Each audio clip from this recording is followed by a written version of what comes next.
My name's Susan Strongman, and up until very recently I was a journalist at Aotearoa New Zealand. Here We Are was a project that had a focus on trans and gender diverse people and their mental health. Murphy and I, my colleague, we took this idea of the fact that trans and gender diverse people have really poor mental health outcomes, and we delved into that a little deeper by looking at their interactions with the health system, the justice system, and homelessness and housing.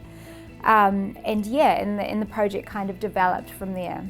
And so we did 3 long-form pieces that were written that looked into those areas. Then we also did 3 videos, and they really focused on more positive elements. So we had 3 young trans people who were doing really fabulous things. One was a musician, we had a poet and a model, and they talked about, I guess, some of the mental health impacts of being who they were and the way that people responded to who they were, and I guess how they kind of lived through that and really were able to continue to thrive and be really successful and do well at what they were doing.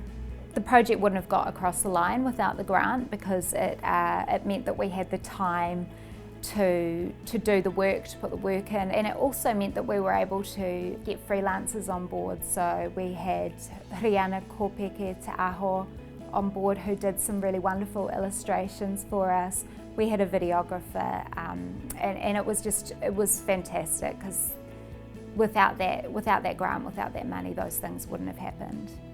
If anyone's thinking about applying for a grant, go for it, because it's just the stories that you're able to tell with these grants are just fantastic, and it's so important to be able to reduce discrimination around mental distress through telling these stories.